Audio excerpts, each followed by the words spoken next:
और समर्थी नाम में आप सब लोगों को जय यीशु मसीह। प्रभु आप सबको आशीष दें। आज के दिन की बहुत बहुत शुभकामनाएं आपको और आपके परिवार को प्राप्त हो। आज का दिन शुभकामना देने वाला क्यों है, तो बताए।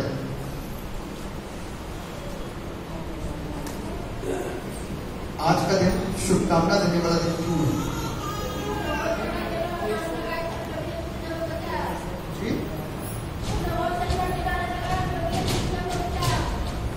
घोषणा के नारे लगा करके प्रभु यीशु मसीह को नमस्कार। और बताइए, और बताइए।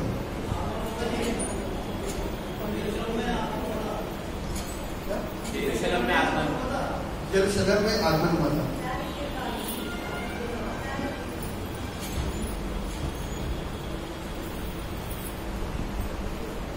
सही आंसर बताते हैं।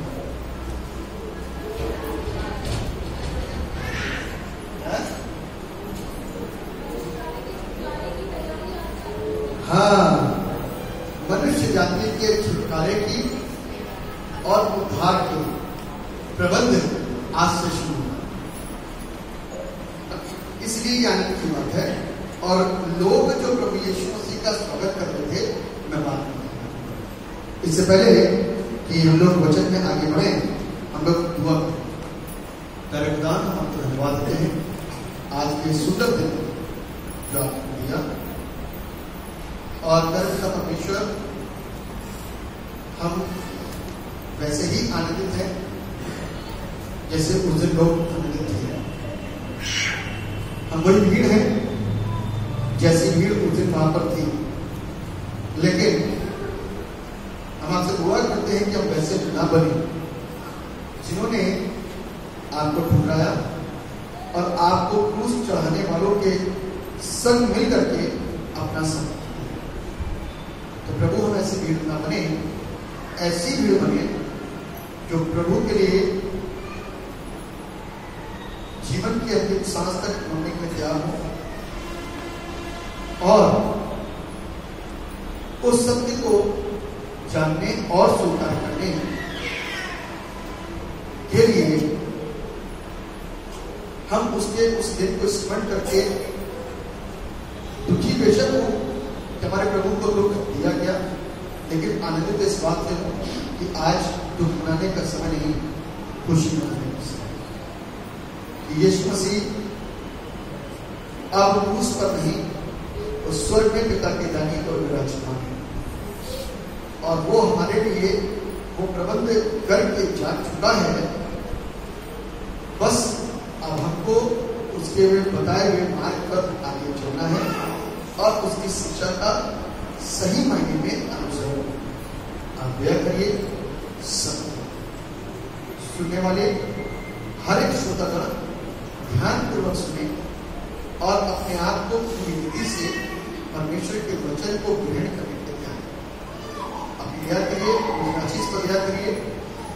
मेरी तैयारी पर पिता परमेश्वर एक तरफ रखी ले जाए, आप अपने पवित्र आत्मा की इच्छा के अनुसार अपनी मर्जी को पूरा करें और पवित्र आत्मा मुझ में से होकर के यहाँ पर बैठे हुए लोगों के बीच में आपकी इच्छा को करें।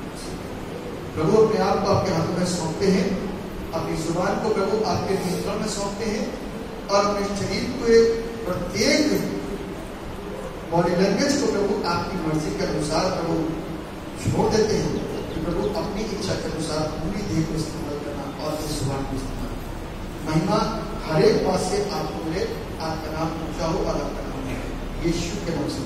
आमीन। आज का दिन आपको बहुत बहुत मुबारक हो, इसलिए क्योंकि यीशु मसीह ने आज से 2021 साल पहले एक प्रबंध रचा था। यहोवा हीरे उपाय करने वाला, क्योंकि ऐसा उपाय कहीं पर भी नहीं हुआ। ऐसा उपाय कहीं पर भी नहीं। लोगों ने बलिदान किए, लोगों ने जानवरों के बलिदान किए, लेकिन किसी भी तरीके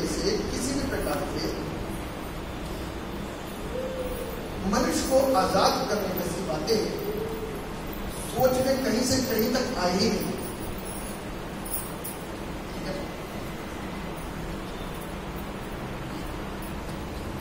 मैं बहुत सारे चर्चेस किया,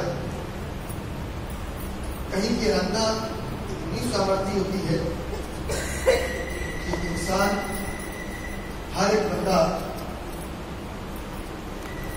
आत्मा में खो करके पूरी तरीके से प्रभु की आराधना करता है। यहां पर तो मिली जुली सरकार में है, क्योंकि कुछ लोग खो नहीं पाते और कुछ लोग खोना नहीं चाहिए, और कुछ लोग खोते हैं तो वो पाते हैं। प्रभु में खोने की बात, कुछ लोग खोते हैं तो वो पाते हैं। क्योंकि स्कूल में 60 बच्चा पढ़ता है, तो जो खोते हैं पढ़ाई में अपने आप को तो अव्वल हो जाते हैं, और जो नहीं खोते हैं वो तृतीय श्रेणी में आने के बाद में संतुष्ट हो, सिर्फ पास हो। तो आज प्रभु में खोना मेरे और आपके लिए बहुत जरूरी है। उस भीड़ के समान ना बने जिसने बड़ा जोश दिखाया, जिसने बहुत जोश दिखाया और होशन्ना किनारे लगाए, हमारा राजा आ गया, हमारा मुक्ति का दाता आ गया, हमको बचाने वाला आ गया, हमारी रहबरी करने वाला आ गया, हमारे दुखों को दूर करने वाला आ गया, हमारे संकटों को दूर करने वाला आ गया, तमाम बीमारियों से मुक्त और आजाद करने वाला आ गया, हमारी देखरेख करने वाला आ गया, हमारी हर एक स्थिति में हमारा मददगार आ गया, संकट और पीड़ा के वक्त में जरूरत प्राप्त जब हमको जरूरत पड़ेगी तो हमारी जरूरतों को पूरा करने वाला आ गया। इस आशय से वो उसको स्वीकार कर रहे थे, इस आशय से लोग उसको स्वीकार कर रहे थे कि हमारा राजा आ चुका है। हम तो ऐसी भीड़ नहीं है, हम तो ऐसी भीड़ नहीं है, हाँ या ना? तो बोले हाथ रखे। तो आज कोई इस बात के लिए नहीं कहेगा कि पादी साहब मुझे दुआ करके मेरे राजा की आत्मा का था। कोई जेल पे तो दुआ नहीं कराएगा, कोई जेल पे तो दुआ नहीं कराएगा, कोई पादी साहब से दुआ नहीं कराएगा, किसी से स्वयं दुआ मांगेगा। भीड़ वही है, थोड़ी सी भीड़ वही है, ध्यान रखना। क्योंकि आप भी चर्च से आ रहे हो कि हमको चंगाई मिल जाएगी, हमको छुटकारा मिल जाएगा, हमारी बीमारी दूर हो जाएगी। क्योंकि कहां कहां से सुना है आपने, बहुत दूर दूर से लोग सुनते चले जाते, कोई ट्रेन में सुन लेता है, तो कोई ई रिक्शा में सुन लेता है, तो कोई दूसरे शहर में सुन लेता है, तो कोई फोन से बात करती है, चले जाओ ठीक होकर जाओगे। बिल्कुल, प्रभु यीशु मसीह जीवन का दाता है, यीशु जीवन का दाता है, और जिस जीवन की बातचीत वो कर रहा है, हम और आप एक्चुअल में उस जीवन को पहचान नहीं पा रहे। वो तो इस जीवन के बाद के जीवन की बातचीत कर रहा है, वो इस जीवन के बाद के जीवन की बातचीत कर रहा है, और इस जीवन की भी बातचीत कर रहा है। इस जीवन के अंदर आप पीड़ाओं में होंगे, परेशानियों में होंगे, रोगों में होंगे, कष्टों में होंगे, लेकिन शांत होंगे, खुश होंगे, तसल्ली से होंगे, संतुष्ट होंगे। लॉकडाउन में बहुत सारे लोगों के घर के अंदर हाहाकार नहीं मचा होगा कि खाने को नहीं है, ये नहीं है, वो नहीं है, हाहाकार नहीं मचा होगा, क्योंकि प्रभु संभालने के लिए संतुष्ट है। वो हमारे जीवन के अंदर वो रुचि और वो संतुष्टि भर देता है कि हमको कहीं इधर उधर घूमने भागने की जरूरत और आवश्यकता नहीं। लोग वही वाली भीड़ थी, वही वाली भीड़ थी। इसको पकड़ लो, इसको क्रूज दो। गुड फ्राइडे वाले दिन वही वाले चेहरे, गुड फ्राइडे के दिन वही वाले चेहरे, वही वाली बुलंद आवाज जो होशन्ना किनारे लगा रही है, हमारा राजा आ गया, हमारा राजा आ गया। वही चेहरे, वही भीड़, वही आवाज, वही स्वर। अब चेहरे का एक्सप्रेशन से बदल गया। बस तब खुशी थी, अब गुस्सा।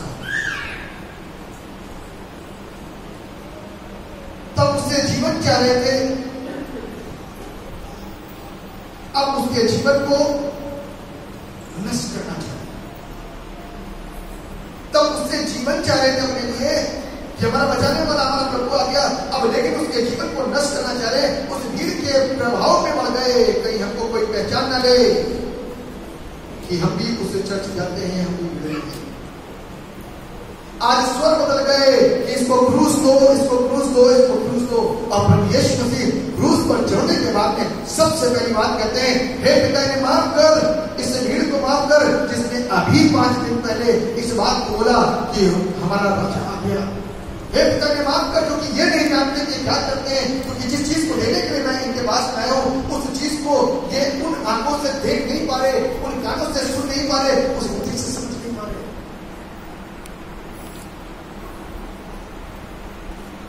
भीड़ चेंज हुई है, वंशा दुनिया चेंज हुई है, कई सालों का गैप आ गया है,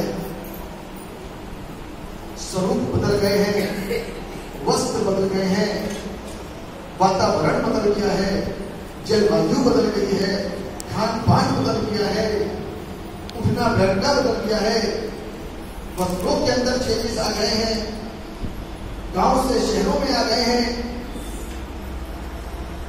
खेतों से चर्चों में आ गए हैं। भीड़ से एक जगह इकट्ठा होने के बाद में कहीं भी बैठा दिया करता था प्रभु, उस जगहों से हट करके एक अच्छे चर्चेस में आकर के बैठ गए हैं, लेकिन स्वर आज भी वहीं के वहीं, हजारों साल के गैप के बाद में यीशु को स्वीकार करने जैसी बातें हमारे पास में नहीं है। पादरी साहब, मेरा पति दारू पीता, पादरी साहब मेरे बच्चे मेरे कहे में नहीं, अभी तक बीमारी से आजादी नहीं हुई, अभी तक कुछ नहीं हुआ है, ठीक है, सब कुछ प्रभु ने प्रबंध करा दिया, एक बार मिल गया, एक बार उसको भी तो स्वीकार करो।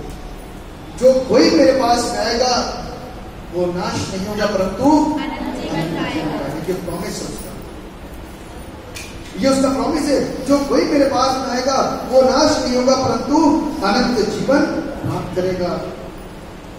उस खजूर की डालियों को लेकर के लोग बच्चों को आगे कर रखा था, हम लोग भी आगे करते हैं, सारे चर्चेस बच्चों को आगे रखते हैं, और आपने देखा होगा ना, पाम की लीफ को डेकोरेट करते हैं। मैंने सुना जहां पर नारियल होते हैं वहां पर नारियल की जगह की लीफ लेकर के आगे चलते, वो तो समय समय की बात है, जहां पर जिस चीज की प्रचुरता होती है वहां पर वो चीजें जब अधिकता में उपलब्ध होती हैं तो इंसान को उसका इस्तेमाल करता है। तो बाइबल हमको बताती है कि लोग बड़े आनंद के साथ में जुलूस को निकाले हुए थे, और वो सारी चीजों को आप और हम बचपन से देखते चले आ रहे हैं। क्या क्या देखते आ रहे हैं? खजूर की डालियां देखते आ रहे हैं, उसमें फूल लगा हुआ है, उसको भी देखते चले आ रहे हैं। और आप ये भी देखते हैं कि किस प्रकार से जब लोग खजूर की डाली को लेकर के आ रहे थे और प्रभु यीशु मसीह को राजा के तौर पर उसका स्वागत कर रहे थे, तो मार्ग में खजूर की डालियों को बिछा दिया गया था, और खजूर की डाली के ऊपर उन्होंने अपने वस्त्रों को उतार करके उसके ऊपर लगा दिया और बिछा दिया, ताकि यीशु के पांव में इससे ठेस न लगे। लेकिन वो प्रभु है, हम और आप उसको नहीं जानते, हम और आप उसको नहीं जानते। प्रभु यीशु मसीह उसके ऊपर चला ही नहीं। मालूम है किसी को? यीशु मसीह उसके ऊपर चला था क्या? हाँ है ना? देखिए आपको बाइबल की नॉलेज कितनी है, सोच के बोलना, क्योंकि मैंने अभी आगे बात बोल दी है कि बाइबल की नॉलेज कितनी है। यीशु मसीह जब उन्होंने रास्ता बनाया तो उस रास्ते पे चला कि नहीं चला? है ना? यीशु चला था कि गधा चला था?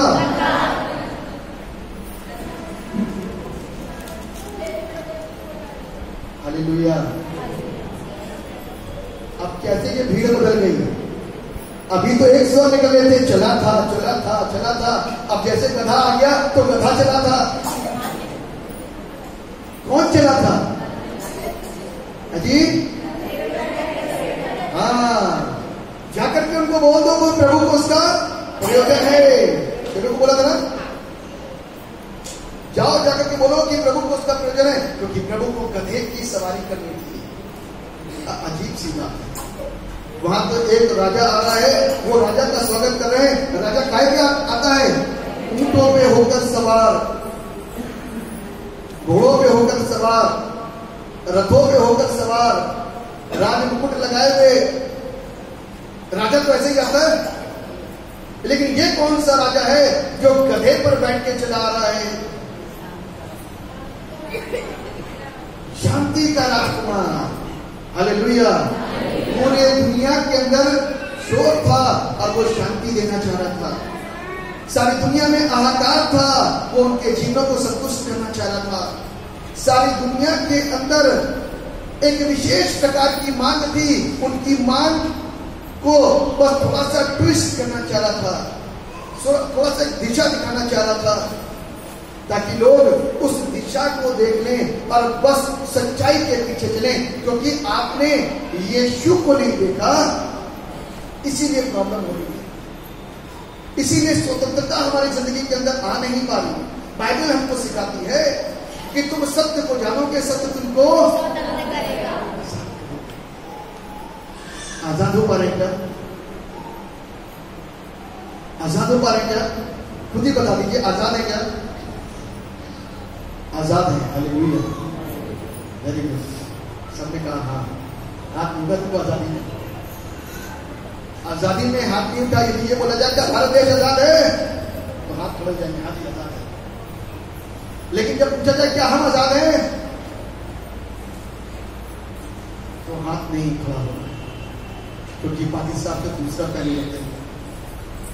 तो उसके बाद में हम निरुत्तर हो जाएंगे, जवाब नहीं होगा, है ना? तो आजादी चाहिए कि नहीं चाहिए? और बाइबल हमको बताती है,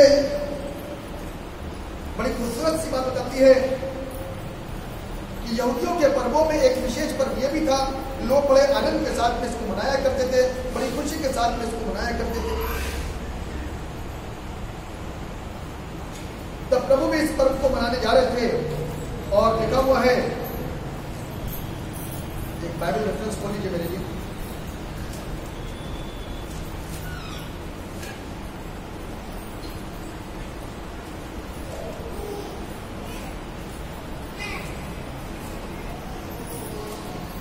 मरकुस रचित सुसमाचार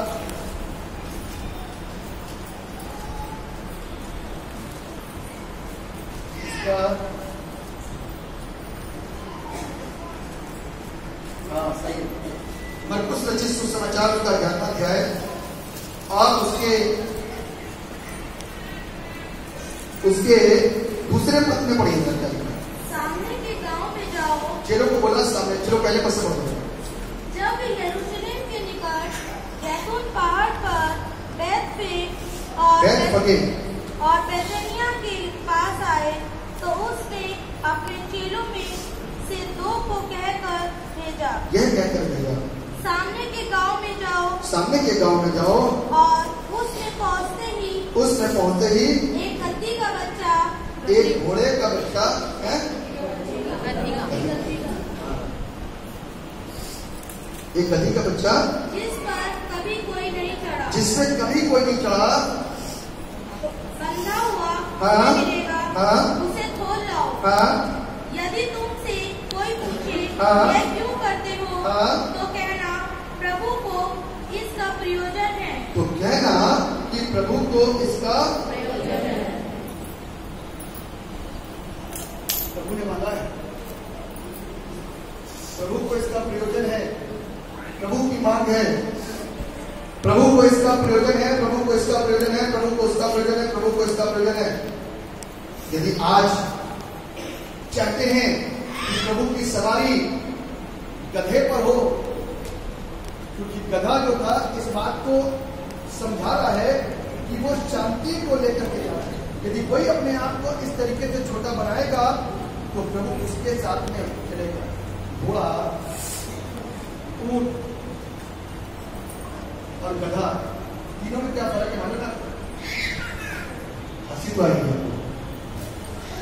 मैं हंसा भी रहा हूं आपको ना, लेकिन गधे के काम मालूम है आप लोग इतने बड़े समझदार लोग यहाँ पर बैठे हैं, पुराने लोग बैठे हैं, किसानों में से कुछ लोग होंगे। जरा आपने घोड़े को तो देखा है, ऊँटों को भी देखा है, गधों को देखा है कि नहीं देखा है? या गधों पे ध्यान ही नहीं देते कभी? अब गधा है, बच्चों को बोलते ना, गधों के ऊपर कभी ध्यान दिया? अरे कैसा होता है, क्या खूबी है उसकी? गधे की खूबी बताइए जरा।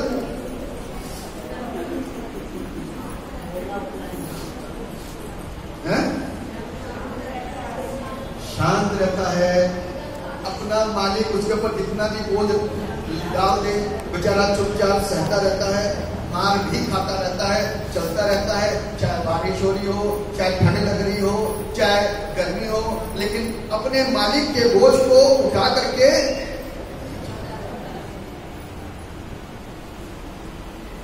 आज हमारे और आपके लिए जरूरत और आवश्यकता है। बाइबल हमको क्या बताती है? यशायाह नबी की पुस्तक में लिखा हुआ है, गधा तो अपने स्वामी की चर्नी को पहचानता है। यशायाह नबी की पुस्तक उसका तीसरा भाग पढ़ लीजिए तो, यशायाह नबी की पुस्तक उसका पहला अध्याय और उसका तीसरा भाग, जिसको मिले पढ़े वो सुनिएगा। बैल तो अपने मालिक को, हाँ, और गधा अपने स्वामी की चरनी को पहचानता है। स्वामी की चरनी को पहचानता है ना? बैल किसको पहचानता है? स्वामी को। और गधा किसको पहचानता है? स्वामी की चरनी को। स्वामी की चरनी को पहचानता है। आगे क्या लिखा हुआ है? परंतु इस्राएल मुझे नहीं जानता। इस्राएल मुझे नहीं जानता। जो घोड़ों पे सवार होकर के चले आ रहे हैं वो प्रभु को नहीं जानते। घोड़ा बोल दो, शेर बोल दो तो किसी बुरा नहीं, लेकिन गधा बोलोगे तो बुरा लगेगा, हंसी लगेगा। गधे, शेर बोलो तो कितना गर्व से सीना चौड़ा शेर बोल दिया। घोड़ा भी चलो चलेगा, तेज दौड़ता रफ्तार है उसके अंदर। लेकिन गधा कैसा है? शांत प्रवृत्ति का, झुकने वाली प्रवृत्ति का, नम्र प्रवृत्ति का, छोटी प्रवृत्ति का, लोगों की दृष्टि में तुच्छ प्रवृत्ति का। लेकिन बाइबल कहती है, बाइबल में जिक्र हुआ है गधे का। गधे का जिक्र हुआ है कि गधा अपने मालिक की चरनी को पहचानता है। और घोड़े का जिक्र बाइबल में हुआ, मालूम है? घोड़े का जिक्र हुआ है, कहां पर हुआ? चलिए मैं बताता हूं। शाऊल घोड़े पे सवार होकर के चला रहा था, है ना? और फौरन उसको आवाज दी, आजा बेटा घोड़े से नहीं उतर करे। जब तक घोड़े से नहीं उतरा तब तक आंखों के ऊपर अंधापन नहीं आया। जैसे ही घोड़ों पर से उतरा, यानी कि अपने आप को छोटा करा, जैसे ही उसने अपने आप को नम्र किया, वैसे ही बाइबल में बताती है कि उसने परमेश्वर के अद्भुत आशीष को प्राप्त करा और 3 दिन तक अंदर रहा। घोड़े से उतरने के बाद में अब वापस उसने घोड़े को नहीं पकड़ा, वापस उसने यीशु मसीह को पकड़ लिया और यीशु की शिक्षा को पकड़ लिया, यीशु की बातों को पकड़ लिया और यीशु का गधा बन गया। अब यीशु उसके पास सवार होकर के काम करता है। हालेलुया। आज सारे काम कैसे हो रहे हैं? जब तक यीशु मेरे अंदर नहीं आएगा तब तक काम नहीं होने का ध्यान रखना। दुआ सुनी नहीं जाएगी, दुआ स्वीकार नहीं की जाएगी। जब यीशु मसीह अंदर आएगा तब ही सारे काम हो सकते हैं, तब ही सारी चीजें हो सकती हैं।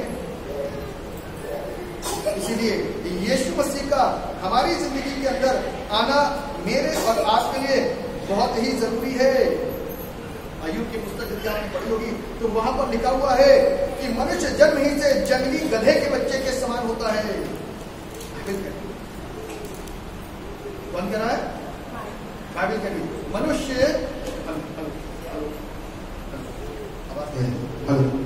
मनुष्य जन्म से ही किसके बच्चे के समान होता है? गधे के बच्चे के समान होता है। क्यों बोला ऐसा? क्योंकि वो इसके भेद को जानते हैं, हम गधे के भेद को नहीं जान पा रहे, इसलिए आज तक हंस रहे हैं, इसलिए आज तक हम हंस रहे हैं। लेकिन जिस दिन जान जाएंगे तो हम यही कहेंगे कि प्रभु तू घोड़े पे सवार नहीं हुआ, तू ऊंट पर सवार नहीं हुआ, तू गधे पे सवार हुआ, हम गधे ही बन जाते हैं ताकि तू मुझ पर सवार हो जा।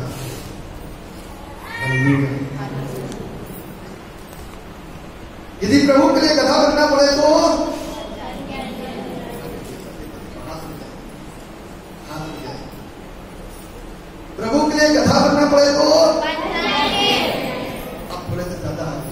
यदि प्रभु के लिए गधा बनना पड़े तो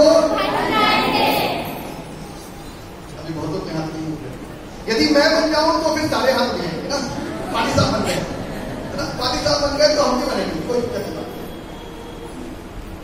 अब तो पानी साहब हमारे अगुआ है, वो बन गए तो हम भी बन सकते। बाइबल में कि जब तक हम अपने आप को छोटा नहीं करेंगे, नम्रवती नहीं करेंगे और अपने मालिक की जर्नी को, उसकी हर एक शिक्षा को नहीं बचाएंगे, तब तक हम प्रभु के काम को नहीं कर सकते। तब तक हम प्रभु के काम को नहीं कर सकते।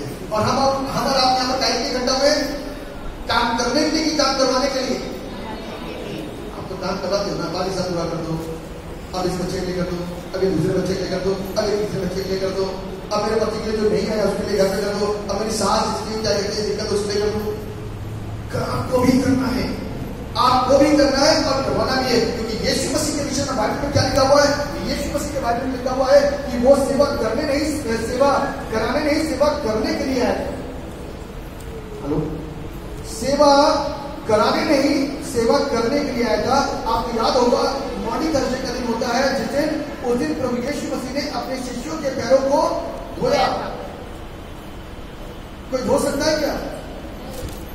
किसी ईश्वर ने किसी के सामने झुका? उसने तो गुरु तक ने कहा अपनी उंगली काट के दे दे, गुरु दक्षिणा के समान अपनी उंगली काट के दे दे, ताकि वो आगे कोई उंगली से काम कर, उंगली तेरी बड़ी शान है, इस उंगली से काम न करवा, अपनी उंगली काट के दे दे। किसी लोगों ने अंगूठे भी डाल दिए सबके। हमारा यीशु मसीह सबके पांव को धोना है। उसने अपने चेलों के सबके पांव धोए। आज चर्चेस में बहुत जगह पांव धोने की प्रथा शुरू हो चुकी है, सिर्फ रिवाज में, सिर्फ काय में, रिवाजों में। आज आपने लेडीजों को देखा ना, इतना लंबा घूंघटा टांग के आता है। घरों में, गांव में बहुत बड़ी प्रथा है ये घूंघट। अंदर से चाहे किसी को भी कुछ कह रही हो, मन से गुस्सा होकर के चाहे पटक के जा रही देख ना रही हो, लेकिन घूमता जरूर करेंगे। इसको क्या बोलते हैं? धोखा। क्या बोलते हैं? धोखा। पति लोग बेचारे हैं घूमता करके आना, वहां गेट में बैठे हैं, यहाँ वो बैठा, वहां वो बैठा, लेकिन चर्च हमको इस चीज के लिए अलाउ नहीं करता। चर्च इस बात को नहीं सिखाता। कल जब दुआ करता हुई मेरी रात थी, टीवी ऑन था, मैं थोड़ी देर के लिए टीवी देखने लगा और टीवी देखते देखते मैं क्या देख रहा हूं, टीवी देखते देखते मैं क्या देख रहा हूं, एक लेडी है डांस का प्रोग्राम आ रहा है। एक लेडी है बुजुर्ग सी, पता नहीं आप लोगों ने देखा होगा, नहीं देखा होगा, शॉपिंग लोग देखते हैं, मैं शॉपिंग था लेकिन टीवी ऑन करके देख रहा हूं। तो क्या हुआ कि वो लेडी थोड़ी सी अधेड़ उम्र की होगी, ज्यादा 45 से 50 साल की उम्र थी, लेकिन एनर्जी बहुत जबरदस्त थी। कोई गांव की लेडी, जब उसके ध्यान से सुन रहा हो, गांव की लेडी थी और उस गांव में भी वैसी वाली प्रथा थी, घूंघट वाली, है ना। और एक बड़ा मंच उस स्त्री को मिल गया डांस करने के लिए। वो तो अपने घूंघटे को फेंक करके आ गई, अपने घूंघटे को फेंक करके आ गई और बड़ी एनर्जी से भरा हुआ डांस उसने किया। और जब इतना अच्छा डांस करा कि सारे जितने भी जजेस बैठे हुए थे वो सब स्टैंडिंग ओवेशन देने लग गए, उसको खुश हो गए। आपने कैसे करते, लोग युवावस्था में करते हैं, आप बुढ़ापे में कैसे करते हो? क्या जी हमारा पैशन है, अच्छी बात है। उन लोगों ने उनको सरप्राइज दिया कि आपके गांव की बहुत सारी महिलाएं हैं और कम से कम 12 से 15 महिला वहां पे 20 खड़ी होंगी, 15 से 20 महिला खड़ी होंगी और इतनी सारी महिला वहां पर खड़ी हुई थी और सबका घूमता था। अब सब लोग उनकी तारीफ में कुछ कुछ बातें बोल रहे थे। किसी ने कहा कि ये हमारे लिए एक प्रेरणा है, किसी ने कुछ कहा कि इनको देख करके हमको अच्छा लगता है और आज से हम अपने घूमते को उठाते हैं और सबने अपना घूमता। क्रिश्चियन लोग यदि ये कर रहे हो ना, तो गड़बड़ी कर रहे हो। इज्जत आंखों की होती है, कामों से होती है, ये ढंग के जीवन से बाहर है। क्योंकि ये वाला जो जीवन है ना, प्रभु को पसंद नहीं है। ये दो तरफा दोगला जीवन कहते हैं। अंदर से कुछ और बाहर से, अंदर से कुछ बाहर से कुछ। बाहर तो चाहिए कि नहीं करना, और अंदर से चाहिए कि भूखता करता है। इस सारी चीजें बाहर आ जाओ। मसीह में आने के बाद में ये सारी चीजें हमारे ऊपर शोभा नहीं देती। इज्जत कैसे होती है? आंख से, शब्दों से, कर्मों से, ठीक है ना। इज्जत वहां से, इज्जत यहां से नहीं होती। तो इसीलिए हमको और आपको अपने जीवते परमेश्वर की इज्जत कैसे करनी है? घूमते से बाहर, यानी कि अपनी असलियत जो है ना, उसको प्रभु के सामने, क्योंकि हम असलियत के साथ में, प्रभु के साथ में जुड़े हुए नहीं है, नकलियत के साथ में जुड़े हुए हैं। यहां कुछ और वहां कुछ, घर में कुछ, ऑफिस में कुछ, इधर कहीं कुछ और वहां कहीं कुछ, और चर्च में कुछ। इसीलिए हमको और आपको बाइबल जो सिखा रही है, हमको और आपको सीखना है, क्योंकि प्रभु नकली वाले व्यक्ति के जीवन के अंदर काम नहीं करता। अब लोग ही तो नहीं पहचानेंगे कि आप नकली हो, यीशु को पहचानेगा कि आप नकली हो। यीशु मसीह नकली वाले लोगों के जीवन को आशीषित नहीं करता। बेशक जब सूर्य की रोशनी सबके ऊपर पड़ रही है तो आपके ऊपर पड़ रही है। जब आप खाना खाओगे, दूसरा खाना खा रहा तो आप भी खाओगे, चिड़िया खा रही तो आप भी खाओगे, आपके घर में भी खाना आएगी, आपके घर में फिर जाएगा, आपके घर में सारी संपन्नता होगी, लेकिन परमेश्वर की आशीष वहां पर नहीं है। बस परमेश्वर की आशीष होनी हमारे जीवन के लिए अति अनिवार्य और जरूरी है। यदि परमेश्वर की आशीष मेरे आपके जीवन के अंदर नहीं है तो हम और आप नकली हैं। ध्यान रखिएगा, सिर्फ संसारिक वस्तुओं की अपारता और प्रचुरता को देख करके आप इस बात को भावुक होकर के कहते हो कि प्रभु का हाथ हमारे ऊपर बना हुआ है, तो प्रभु का हाथ आत्मिक बातों में भी बना हुआ होना चाहिए और वो दिखना चाहिए। जब गाड़ी दिख रही है, जब फ्रिज दिख रहा है, जब सारी वस्तुएं दिख रही है, तो आत्मिक आशीषें भी।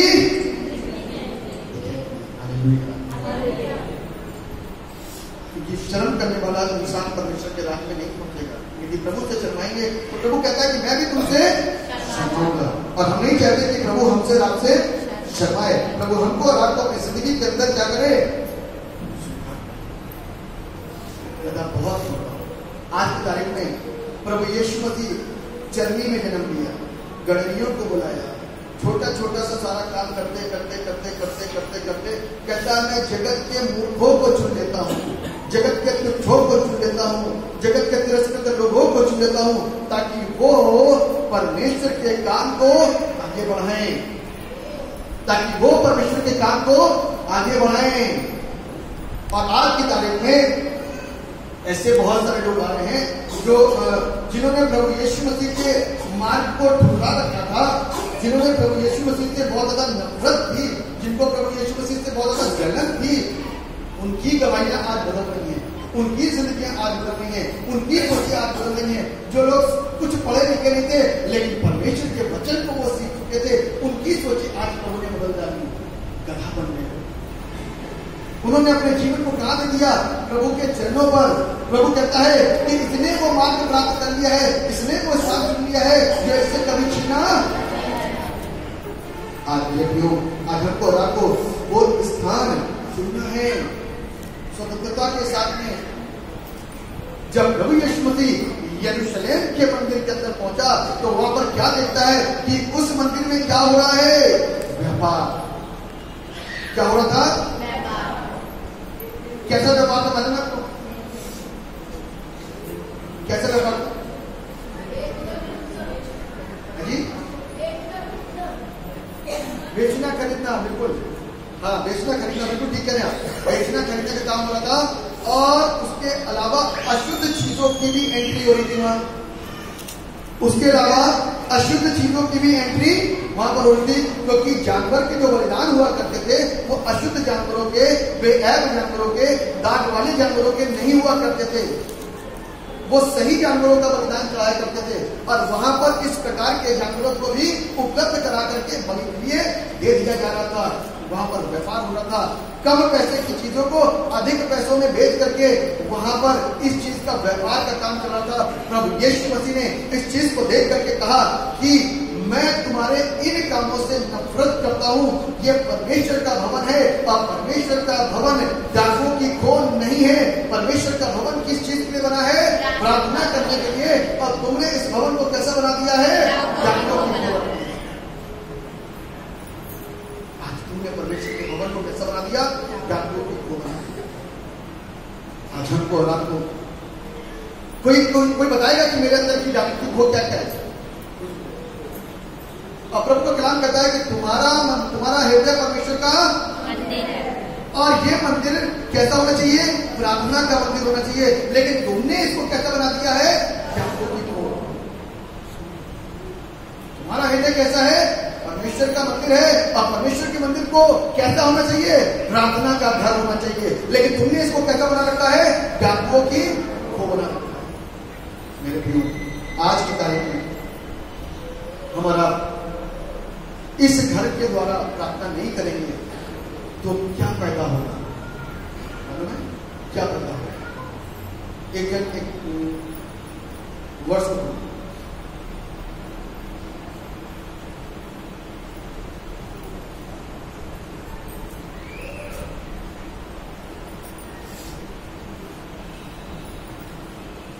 सबोपदेशक 10:8 सबोपदेशक 10वां अध्याय 8वां जिस किसी को मिले पढ़े। जो गड्ढा खोदे, ध्यान से सुनिएगा, जो गड्ढा खोदे वह उसमें गिरेगा। ध्यान रखिएगा, जो किसी पे गड्ढा खोदता है वो उसमें गिरता है। और जो बाड़ा तोड़े उसको सब डसेगा। उसको सब डसेगा। समझ गए ना? जो गड्ढा खोदेगा वो उस गड्ढे में गिर जाएगा। और जो बाड़ा तोड़ेगा सर्प उसको, लूसीफर उसको, शैतान उसको। आपने बाड़ा तोड़ा, डाकू की खो बनने की जगह दी, सर्प में डस गया। और क्या हो गया? इसके अंदर लगातार जो पाप नहीं भी थे वो भी आने शुरू हो गए, क्योंकि सर्प ने आपको डसा। आपने बाड़े को क्या कर दिया? तोड़ दिया।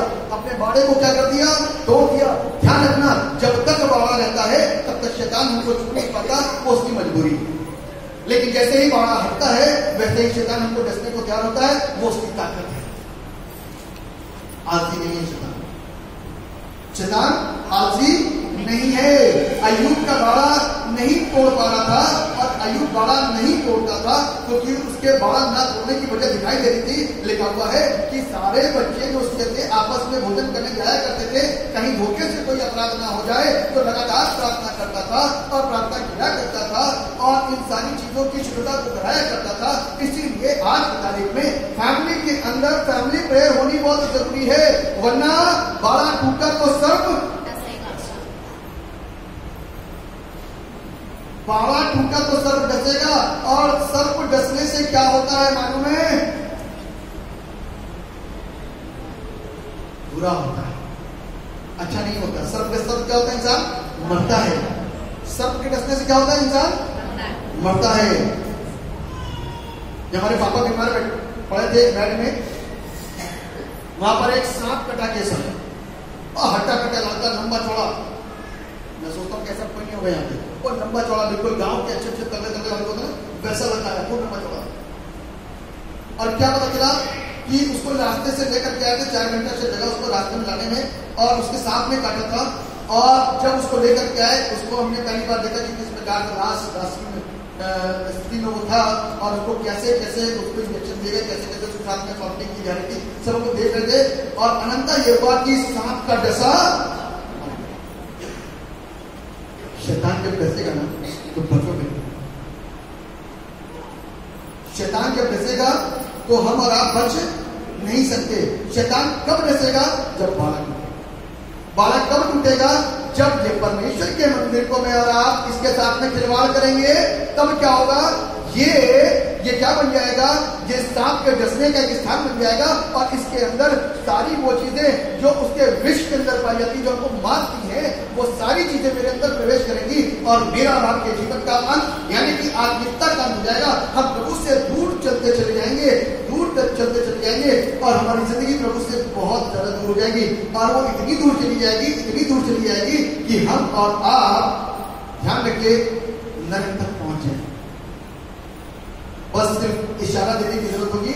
जब प्रभु का न्याय होगा वो इशारा देगा, तुम नरक मिले थे और नरक में चले जाओ।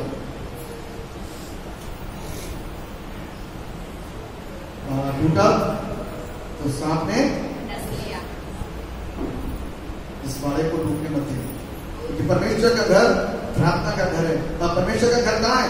ये नहीं है यहाँ तो आप बैठ करके कुछ सीख रहे हो, लेकिन असली घर कहाँ से? यहाँ से। असली घर किससे है? हमसे है। असली चर्च कहाँ से? हमसे है, इससे नहीं है, बिल्डिंग से नहीं है।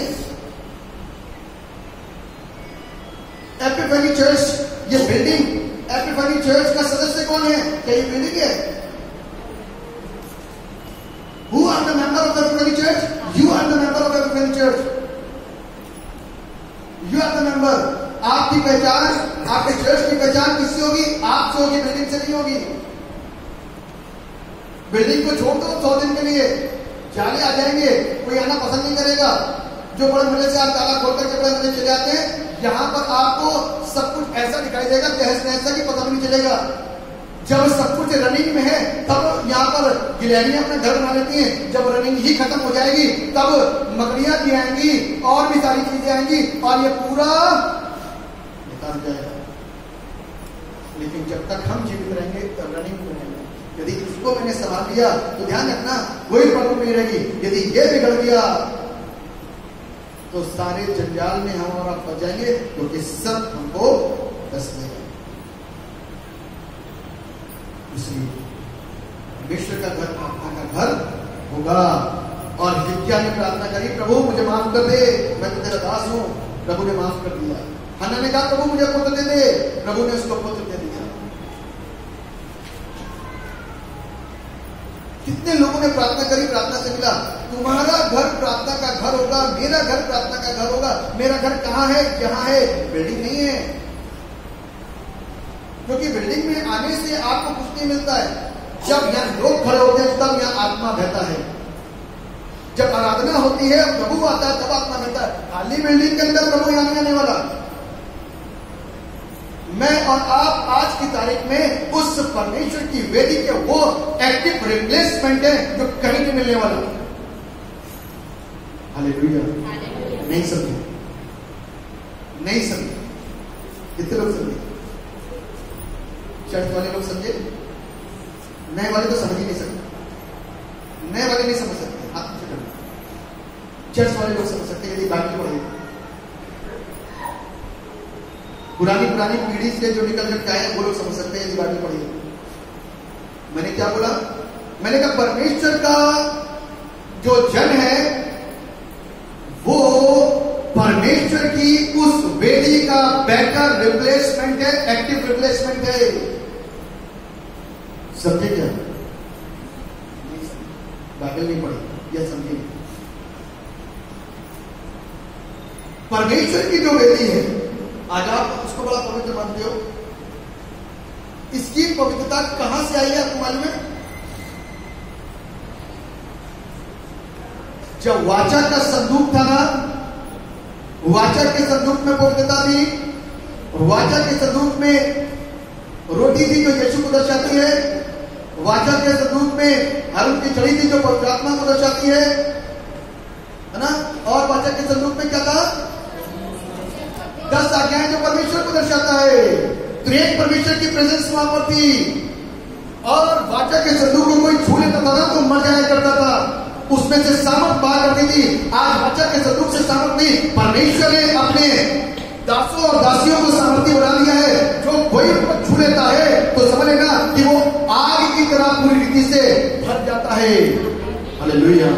This is the better replacement. ऐसा रिप्लेसमेंट कहीं नहीं मिलने वाला। हालेलुया। ये वाला रिप्लेसमेंट हमको कहीं नहीं मिलने वाला जो प्रभु ने मेरे और आपके प्रबंध किया है। आज की तारीख में जब मैं और आप प्रभु के पास में आए हुए हैं तो अपनी स्थितियों को क्या करें? पूरी रीति से बदलें।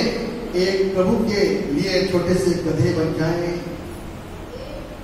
ताकि प्रभु मुझ में सवार होकर के चले। इसीलिए पैर प्रभु के लग रहे थे, पैर गधे के लग रहे थे। गधा चल रहा था उसके ऊपर और सम्मान और स्वागत किसका हो रहा था? और गधे का। ये कपड़ा और ये काय के बिछाई गई थी, जो डंगाले हैं ये काय के बिछाई गई थी? स्वागत में। पैरों में गड़बड़ी ना हो, धूल मिट्टी ना लगे, तो धूल मिट्टी किसके पैरों में लगनी थी? स्वागत किसका हो रहा था? हालेलुया। प्रभु के स्वागत के साथ साथ में आज चंगा कौन करता है? महिमा किसको मिल जाती है? हाले गधे, है ना? स्वागत परमेश्वर। आज की तारीख में आप लोग इधर उधर यूट्यूब में गाने और क्या कहते हैं प्रभु के बड़े बड़े दासों को देखते हो। क्यों देखते हो? क्योंकि उनकी द्वारा चिंगाई मिल रही है और आप कहते हो वाह, एक बार वहां चलते पास्टर विजेंद्र क्या, एक बार वहां चलते उनके घर उनके चर्च में, एक बार उनके चर्च में चलते, वो बहुत अच्छे। किसको महिमा दे रहे हो आप? इंसान को। करने वाला कौन है? सवाल कौन है मेरे ऊपर? यीशु। Hallelujah, hallelujah.